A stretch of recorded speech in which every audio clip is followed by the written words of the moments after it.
After Bonny-Hussein's life history, let's study the contribution of Bonny-Hussein in the field of repertory. He is a father of repertory. In 1832, Repertory of Anti-Zurich. The preface was written by Dr. Hahnemann. Next, 1835, Repertory of Non-Anti-Zurich.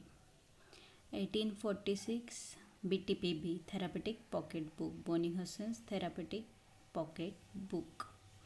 It is very useful repertory for the bedside prescriptions. This was the ultimate attempt of Bonny-Hussein to index the symptoms of Materia Medica according to instructions given by Hahnemann. It was the first valuable repertory for bedside practice. It contains 126 remedies. Okay. 1891 BTPB, a new American edition by T.F. Allen. In this edition, a new American remedies were included. Allen dropped 4 remedies and added 220 remedies. So, total number of remedies appear in Allen's edition is 342.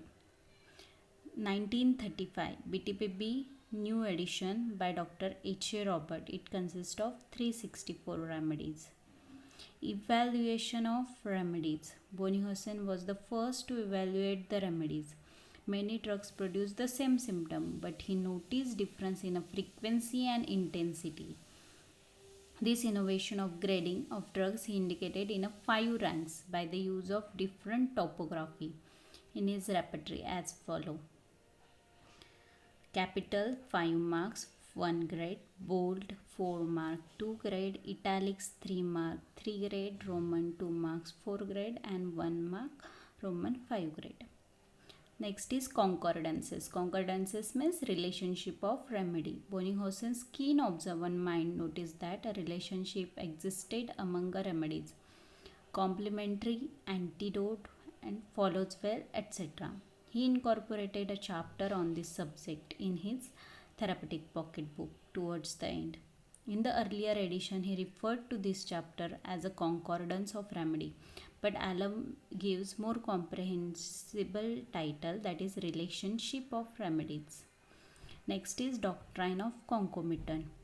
Bonny-Hussein was the first to identify the importance of concomitant, which are a group of symptoms which have no direct relationship to the main complaint. Usually these symptoms are unnoticed by physician, but these are crucial for individualizing the case as well as remedy.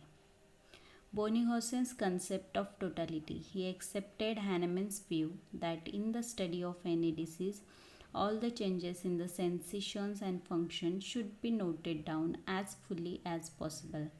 He specifies 7 points to understand the full picture of disease, complete picture of the disease. Okay, quis means personality, quid means the nature and peculiarity, UBI seat of disease, quibus obsalis means concomitants, cur means causation of disease, comodo means modalities, aggravation, amelioration, cando means time modalities. Okay. Doctrine of analogy. According to Bonny-Hussein, the symptom should be complete so that it fits into the totality. A complete symptom consists of location, sensation, modality and concomitant. But in practice, he found that it very difficult to get complete symptoms. So he evolved the concept what is true to the part is a true to the whole person. Thus he raised the local symptom to a general level which could be used for a whole person. This principle is also called as doctrine of grand generalization. Bonny-Hussein's homeopathic writings, okay, Materia Medica, so that the chief characters of each remedy might be thoroughly understood by the practitioner, and his writings are mostly devoted to most of his work. Because homeopathy published between 1828 and 1846. 1831, the cure of cholera and its preventive. 32, anti-zuric medicine. 33, the summary view of chief sphere of operation of anti-zuric remedies and their characteristic peculiars. Okay. BBCR, Boger Boni Hassan, characteristic, Materia Medica, and repertory. 1833, homeopathic therapeutics for intermittent fever. 33, contribution to a knowledge of peculiarities of homeopathic remedy, homeopathic diet, and complete image of disease in 1833 for non-professional public layman's. Then 1834, manual for non-medical public. 1835, repertory of medicine which are not antisoric. 1836, relative kinship of homeopathic remedy. 46, therapeutic manual for homeopathic physician for use as sickbed and in study of Materia Medica pura. 1849, brief instruction for non-physicians as to the prevention and cure of cholera. 1853, the two sides of human body and relationship and homeopathic studies. Homeopathic domestic physician, then treatment of whooping cough.